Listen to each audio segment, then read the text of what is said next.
Hello students, welcome to our online session. These classes we started with unit 1 in operating system. Last session we were discussing about what is called operating system, definition of operating system, and then we also discussed the functions and features of operating system. And today's session we will concentrate more towards types of operating system. So in this session, we will discuss about types of operating system. To start with the thing, operating system has various type from the old operating system, and when we compare with the latest operating system can be divided into some of the types like batch operating system, embedded operating system, distributed operating system, real-time operating system, cluster-based operating system, and other things. Among that, we will discuss few of the types. First thing is batch processing operating system. Batch processing operating system. This is one of the oldest operating system. As such, if we can consider nowadays, operating system has been a very much advanced concept has come.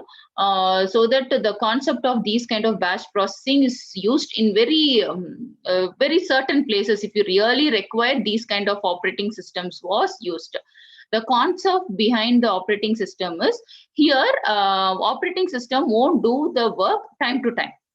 Like that immediately, see, when I give print command, immediately printer is on, paper is there, means printout will come off instead of time, correct? Nowadays operating system is designed like that, but when it comes to batch processing, work will be done only batch by batch. So whatever job you do, it will be gathered and collected and kept.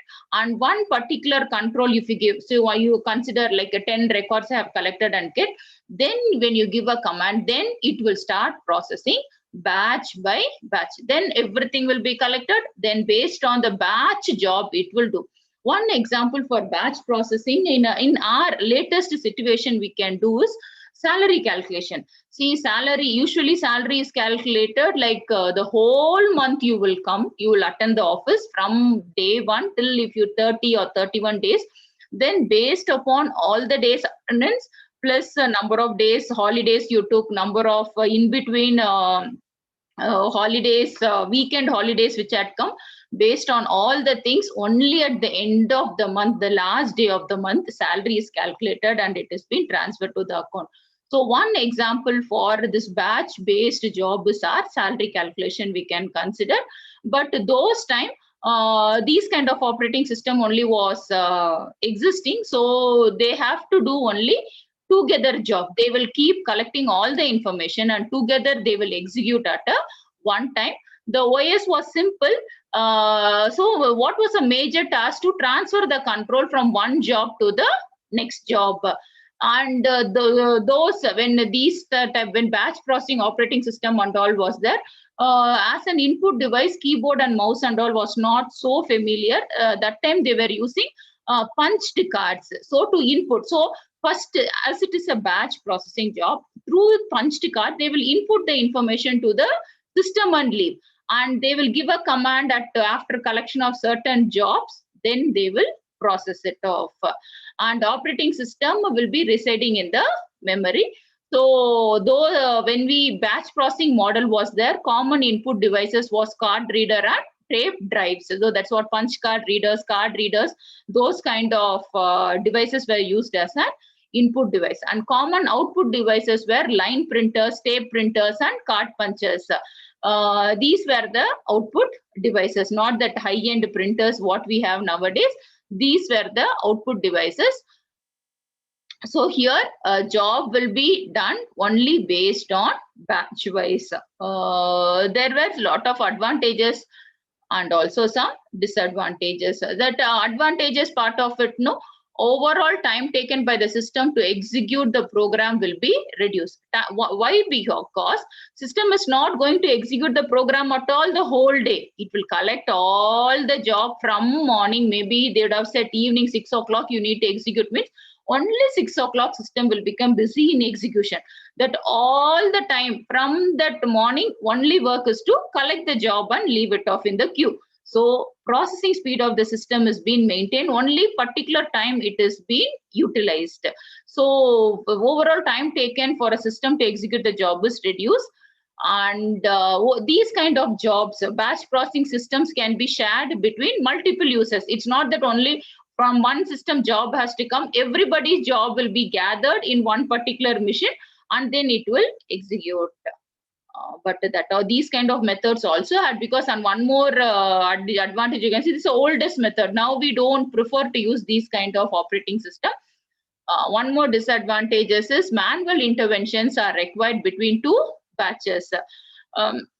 If multiple users intervenes and give the job in batches, there are certain times where manually you need to check the batch, the work allotted, and then you need to make the job to be performed.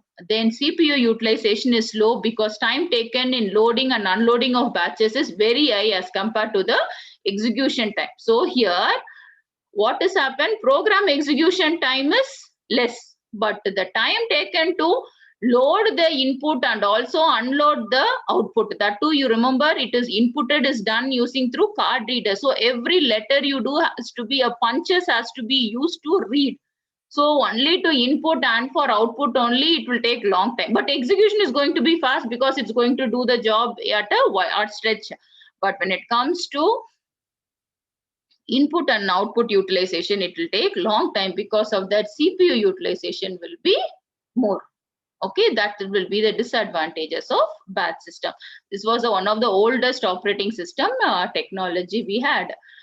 Next was multi-programming. Nowadays, operating system is designed in such a way that it's not that it is not designed to do only one process. See, word multi only means many. Programming means at a time when I can do multiple jobs, then I call it as multi-programming. We are all, as a human being, we are talented to do multitasking. Even we have multitasking also as one operating system. What is multitasking? Multi-programming. At the same time, if you can execute many jobs using a single processor. So processor is going to be one, but many jobs. See, we will take one mobile phone. It's only one process is there in that. One processor is there. But at the same time, what and all we can work with our devices. We would have uploaded some video. We will be simultaneously playing a game. One music would have been side by side. You can download some files. You can send some information from one place to another place. So same time you can execute many programs by using a single processor. That is possible. That if you can do that, we call it as multi-processor. And multi-processors, all the process reside in the main memory at a time. So whatever work we have to do, everything will be reside in the computer main memory, and depending upon the time allotment, each job will be taken place. OS picks and begin execute one of the job in the main memory. So as I said, a computer OS is so well organized. We think system is doing multi-processing at a time, but system will do only one job at a time. But the execution speed is so fast that we don't realize that system is only doing one time. We feel that it is doing multi jobs. Whatever application you switch over, system is able to adopt to that application very fast. So we don't realize whether a system is working with multi-programming or single programming. Okay. OS, if any input waits happen in the process, then CPU switches from job to another job. In case any of the application gets stuck with the thing, even when you are using in your laptop, you can see suddenly when it gets stuck, one application gets stuck. If you press Alt tab and switch over to another application, and you can keep working. Then after 5 minutes, that whatever hanged will come back, and you can continue with the job. That is also possible with the help of multi-programming. And one more benefit is CPU is not idle anytime. So batch processing, when we use, see, CPU will be idle. It will do only input activity. At the end, together, it will do the processing work. So CPU time is not utilized. One particular time in batch processing, ಜಾಸ್ತಿ ಕೆಲಸ ಇರುತ್ತೆ. One particular execute ಮಾಡುವಾಗ. Remaining time, no work will be there. But when it comes to multi-programming, CPU is kept equally busy. So no ideal time, no very high, very busy schedule. Equally, it will be given job allotment so that CPU will perform well. So CPU is not ideal at any time in multi-programming. So advantage of this will be it is efficient memory utilization. As I said, many jobs can be done with the help of one processor. Then we call it as multi-programming. So efficiently memory can be utilized and we can do. Throughput increases. Throughput means the output you get after completion of one particular task. We call it as throughput. Since all multi-programming is there simultaneously, since you can do multiple things, your output performance will be increased. And the CPU is never idle, so performance of a CPU will also increase. So these are some of the advantages of multi-programming. Next, we have one more type of operating system as time sharing operating system, or we can call it as multitasking. Okay, multitasking is just an extension of multi-programming. Okay, multiple tasks onde time ಮಾಡುವಾಗ we call it as multitasking or time sharing system. How well it switches the time between the various tasks. Okay, different tasks ಮಾಡುವಾಗ how it allocates the time, we call it as multitasking. One simple example of multitasking, when you have to tell in a real time example, we all can manage. You're eating, so that is one job. Along with that, you are watching TV. That is second job. Both you will do simultaneously. Yes. In that time, you are getting a call. So third job. When you get a call, what you will do? Which job you will stop? You won't stop anything. Hold the plate in one hand, watch TV like that. Let your eyes be there. Answer the call like this. Yes. 3 jobs are done. Same time. In between somebody knocking the door. Whether you need to stop any of the job, no need. Eat, watch TV, attend the call like this, go and open the door in another hand. So same time, your brain memory is used for 4 different jobs. So when we can do multiple jobs at the same time, then we call it as multitasking. See, mobile phone, you will be watching video. Along with that, mobile will be charging also. 2 jobs are done at a time. Weather system mobile has told anytime charge ಮಾಡುವಾಗ nobody should use. Nothing like that. We always put it for charging only and do half of our activity. See, simple thing. Every day we use our devices with multitasking mode only. How many applications we will open in our smartphone and we will use? Okay. So same time, when we can do multiple jobs by switching over the process of CPU, then we call it as time sharing system or multitasking. In this, CPU time is shared by different processors, so it is called time sharing. Why we call this as time sharing means one jobs ondondu kelsa madake time will be allocated by the system. See, as I told in a computer concept, so for battery also has to be charged. You also wanted to watch a video, so both will be, time will be adjusted. But this and all is not taken care by the user. This is taken care by the system itself. System only will allocate the time and it will only take care of things. So we call it as time sharing system. Time slice is defined by the operating system for sharing CPU time between. So one application ke ondondu job ke ಎಷ್ಟು time allocate ಮಾಡಬೇಕಂತ decide ಮಾಡುವುದು, it is a work of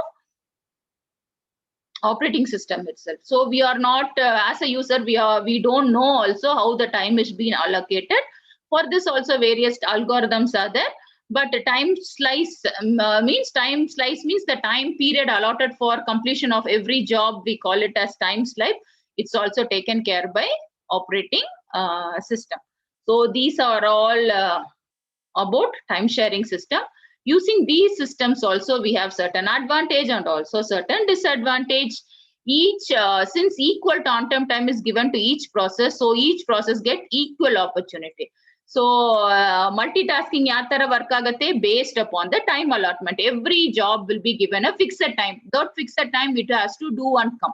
So here what's happened, equal time will be given for all the jobs so that equally it will perform the task. So that is one advantage part of it. CPU will be busy in most of the cases, and this is good to have. Since multiple job it is doing at the same time, CPU will be always busy with the work. Disadvantages, process having higher priority will not get the chance to be executed first because the equal opportunity is to be given for equal process.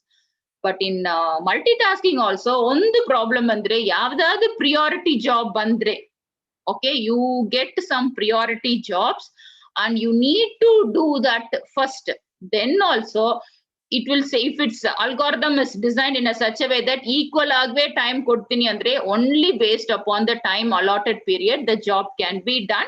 So priority job cannot be executed. But practically idu sadhyavilla. Why? Because for a priority job also we can decide the time slice and we can make the reframe the algorithms. But as such, disadvantages part is equal time slice. If you give for the algorithm, you are going to do 4 or 5 job using your operating system, and for all the multitasking job you are going to give equal time, and any suddenly higher priority job comes, adukku same rule use madidre, then we won't be able to the higher priority job also has to wait for a longer time. Okay, that is about time sharing system. Next we talk about distributed operating system. These are all the latest operating system.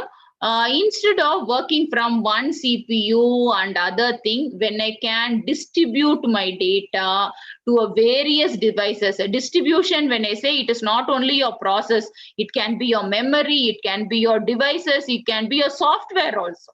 Everything can be distributed and you can share and use the resources. Then we call it as distributed operating system. So how they are all connected means these systems are connected to each other using a shared communication network. Here each system can perform its task individually. So instead of having information in one CPU, one system, we can distribute our information among the various system and we can perform in those kind of system, operating system. When we work, we call it as distributed operating system. So one example of distributed operating system and all, when we say bank servers and all, see, when we have Malur branch server is there only in Malur and other things. See, nowadays lockdown started, only 50% of employees are allowed. Total lockdown was there in Malur last week, correct? In this case, server also is closed, means you would have not able to do any transaction. So what they would have done, they won't have a copy of the Malur database only in one particular location. They will have it in a different places. Even Delhi, one set of information will be there. A backup of all those information will be in different regions. Even in one particular area is shut down or other things also, you can use the backup server and you can able to communicate. That's what sharing of resources is possible if distributed operating system concept is implemented. Since the distributed operating system concept is implemented, if you could remember, in our phone also you can connect to your Gmail account. In the same Gmail account, you can use it in your laptop also. Same time in both the side it will work. Same your mail ID. Only thing, internet connection should be there because it is web-based application. Apart from that, see, your resource is being shared between your laptop also you will use, and also you can use it in your mobile. You can have a privilege in using it in your smartphone also. So when we can share our information among ourselves and distribute ourselves and work, then we call it as distributed operating system. So this distributed operating system, remote access is possible. Remote access means without your intervention, you want to access some things. One example is your ATM, remote. You have Canara Bank account, is that whether you need to use only Canara Bank ATM means no, you can use any ATM, that is remote access. You can use any ATM and you can withdraw money, check for balance, whatever option you can do in your using ATM you can perform. That is possible with the help of distributed operating system. So like this, network will be distributed to various CPU, and memory also would have been distributed in a distributed system. So some of the advantages is systems are connected with each other. So as I told, failure in one system is not going to stop the other system, and the resources can be shared very efficiently. Host computer get distributed and increase the efficiency. So that one more benefit is ಒಂದೇ ಕಡೆ ಎಲ್ಲ information ಇರ್ಬಿಟ್ರೆ it will become too much for the server. Okay, so if I distribute the work and when I allocate, then what happens, same CPU, same server won't be targeted. It will, information will be available from various sources. So your one particular server breaking down can be avoided. Okay, ಒಂದೇ ಕಡೆ information ಬಿಟ್ರೆ everybody will try to access in the same place. So what will happen, system will start getting hanged, server will get hanged. To avoid that, you distribute and see, you can fetch information from various places, means your server hanging of your server can be avoided. Disadvantages is data is shared among all the computers, so that making the data secure and accessible need extra effort. Yes, that is the important point to be noted in distributed system. Since your information is available in so many places, how well they secure it is very important. Even just now I said an example of ATM. Okay, one example for distributed system. But if you could see, even in any bank you can go, as I said, it's, you can go to any bank or ATM, insert your ATM card, but one thing is it will ask for the 4-digit pin. Where, whichever bank you go, it will ask for that 4-digit pin. If you type that 4-digit pin correctly only, you will be able to perform any of the transaction using ATM card. That is one feature of it. And another feature is maximum 3-4 times if you keep on giving wrong pin, let it be any device, any machine, any ATM branch, your card will be blocked for next 24 hours. Correct? So that is the security measure they have taken. So this has to be taken in mind. If it is going to be a distributed operating system, security, data security has to be given higher priority and extra effort has to be taken. If there is a problem in the communication network, then whole communication will be broken. Yes, as such, in the previous diagram we saw one common communication network and then it is being distributed. That main communication network only fails, then the entire things will come to standstill only. That is disadvantage of distributed system. Next we will see about embedded operating system. See, any particular task alone if I'm going to perform, then we call it as embedded operating system, only for that particular purpose. See, nowadays this oximeter has come. What is the purpose? Just you have to keep that oximeter in the finger, it will just tell you the oxygen level. That's all the purpose. So the processor is designed only to measure the oxygen level.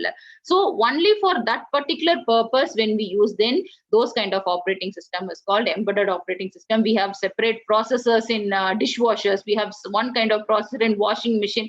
So any of the electronic device you take nowadays, smart TVs have come, smart watches has come. What is the purpose? Only whatever work is allocated, only that. Here I have given an example of elevators. Okay, these elevators, lift and all, its work because of that processor inside that. What is the purpose? Just to carry the people from one level to another level and bring them down. That's all it will do. So for a particular purpose, when we design any operating system and work, then we call it as embedded operating system. Some of the advantages is it is used only for dedicated jobs. So since we use only for that particular job, it consumes less memory and other resources. But disadvantages is it can do only one job can be performed, and upgrading that, making that to upgrade to do multiple job, it's not going to be a easy job, easy work. Next, real-time system. Real-time system is not with an already existing data or a thing, with the real data. When we can work that, we can call it as real-time system. Example will be traffic controls, missile system, robotics, and in medical industry, we can see ECG scans. All these things comes under real-time system. See, you send the patient's information, that real-time data of the patient's thing, you are measuring it. So these kind of system is called real time. So operating system used for these kind of activity, we call it as real time operating system. In real time operating system also, it's of two type: hard real time system and soft real time. Hard real time operating system means any time constraint is there in your operating system. Only this particular time it has to be done. Afterwards it should not. That with the time limit it has to work means that is called hard real-time system. Example will be like airbags or parachutes and all.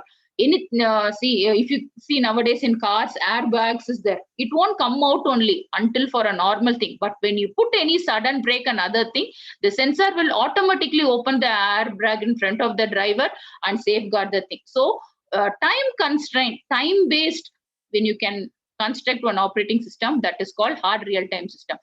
Any real-time information, but not with time constraint when you are designing, then we call it as soft real-time system. So advantages of a real-time system is maximum consumption. That means maximum utilization of devices and system is possible because we get real-time information in that. And these kind of real-time operating systems are nowadays used for various applications. See, you can see real-time how much worldwide, how many COVID patients are there. In India, we can observe. If you want just now, you can put it in the Google search and you can search for in Karnataka, in particularly Malur, how many patients are there, how many people got vaccinated, which are the place, even vaccination centers are available, how many vaccine. These kind of information we call it as real-time systems. Another is task shifting. The time assigned for shifting tasks in these systems are very less. So here it execute the task. One task to another task will be done in a very fraction of a second. And these kinds of systems is focus on applications. And it is most of the time it is error free, and memory allocation is best utilized because every second data will change, every time information get changed. In that case, memory allocation has been best managed and utilized. But these systems also has disadvantages. We can concentrate limited tasks to avoid errors. Heavy use of heavy resources. Sometimes when we use heavy resources and other things, it will be very expensive, and these kind of systems really require a complex algorithms. The device drivers and interrupt signals are needed to respond to the interrupts. And here priorities of work cannot be set. And some of the example of real-time systems will be medical imaging system. That's what I said, ECG. A lot of scans are there in medical industries. All those things comes under real-time system, that we call it as medical imaging system. Industrial control system, weapon system, robotics, air traffic control systems, etc. comes under an example of real-time operating system. So with this today's session, we were focusing upon types of operating system, and we discussed what is called batch operating system, multi-programming operating system, distributed operating system, embedded operating system, and real-time operating system. Hope you understood these concepts. With this, we stop. We will discuss about operating system components in our next session. Thank you. Have a nice day.